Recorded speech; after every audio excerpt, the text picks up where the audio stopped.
Hello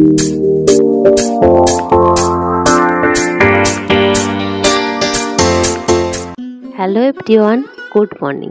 welcome back to my channel সমাপ্তি blog. আর welcome তোমাদেরকে আবারও একটি নতুন ব্লগে।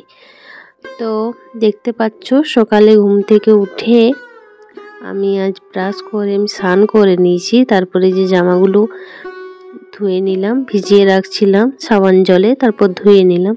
তারপরে এসেছি এই যে সবজি কাটতে। তো কেমন আছো বলো তোমরা?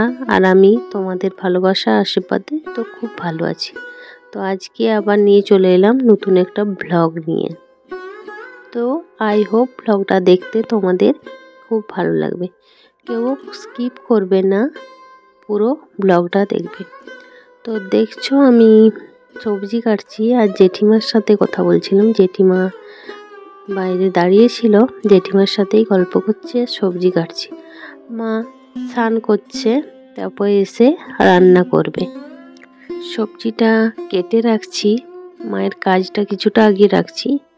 এমনিতেও মা 12 মাসই একা হাতেই সব করে। ওই মাঝে মধ্যে যখন আসি কিছুটা করে দেওয়ার চেষ্টা করি, মা তবু করতে দেয় না, বলে যে শ্বশুর বাড়িতেও করবি এখানেও করবি, ওই জন্য করতে দেয় না। তো আমি তার পরিপ্রেক্ষিতে বলি যে আমি তো বলছো যে এখানে রেস্ট নেব বাপের বাড়িতে, কিন্তু তুমি কোথায় রেস্ট নেবে? তোমাকে তো 12 মাসই করতে হচ্ছে, তাহলে কিছু যদি হাতে হাতে করে দিই প্রবলেম তো নেই। তো ঠিক আছে, ওই জন্য করে দিচ্ছি।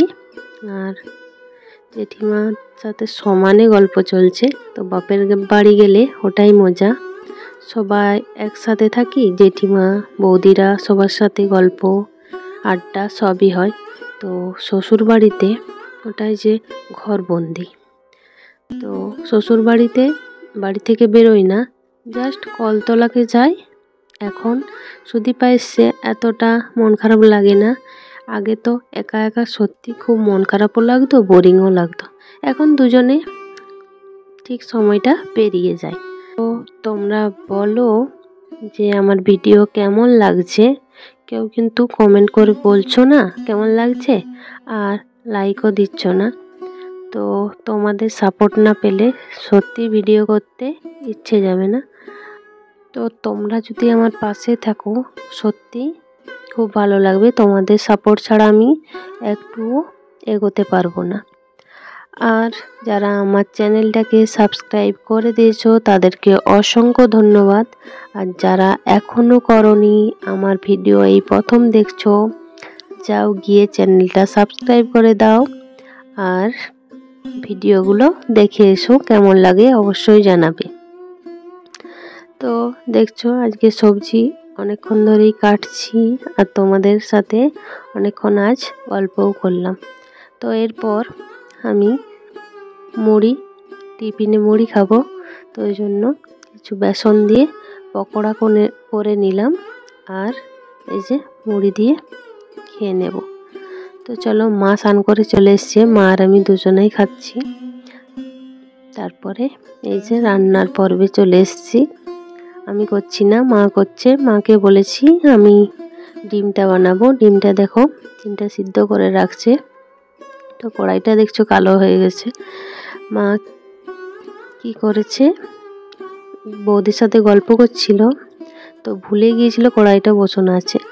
তো এই দেখো আমি শাকটা কাকিমা কিছুক্ষণ আগেই দিয়ে গেল, তো ওই জন্য আমি কেটে নিলাম। তারপরে এই যে সবজির খোসাগুলো আমি কাকিমাদের গরুর জন্য ওদের রাখা আছে বালতি, ওখানে আমি দিয়ে চলে আসব।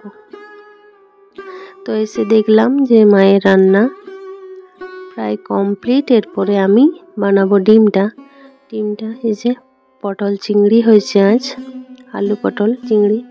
আর মাই কেটে দিচ্ছে ডিমটা, এটা আগে ভেজে নেব, তারপর পোস্ত দিয়ে বানাবো। ওটা খেতে সত্যি খুব ভালো লাগে। তো এটা আমি মাকে বললাম আমিই বানাবো। তো কড়াইটার অবস্থা সত্যি খারাপ। মা কড়াই বসিয়ে বৌদির সাথে গল্প করছে, ভুলে গিয়েছিল যে কড়াইটা আছে বসানো, ওই জন্য কালো হয়ে গেছে। তো ওটা মা ধুয়ে ঠিক পরিষ্কার করে নেবে। তো এই যে দেখলে রান্না করছি, যে আমার রান্না হয়ে গেছে, মায়েরও কমপ্লিট। তো দুপুরে কি রান্না হয়েছে দেখালাম, তারপর আর ভিডিও করা হয়নি, খাওয়া দাওয়া করে ঘুমিয়ে গিয়েছিলাম। তারপরে এই যে সন্ধ্যাবেলায় চলে এলাম। তো দেখতেই পাচ্ছ আমি বাইরে মাংস রান্না করছি, পিকনিকের মতো, তাই না? তো আমাদের এখানে মাংস করলে বাইরেই রান্না করি, কারণ বাড়িতে আগে করা চলতো না, এখন চলে, তবুও মা করে না। করা চলবে তবুও করে না, যদিও করে সব গোবর জল দিয়ে ধুয়ে, ওই জন্য করে না। তো ওই জন্য বাইরেই করে নিচ্ছি। তো দেখছো রান্না হয়ে গেছে, এরপর সবাই খেতে বসে যাবো একসাথে পিকনিকের মতো বাইরেই পাতা নিয়ে।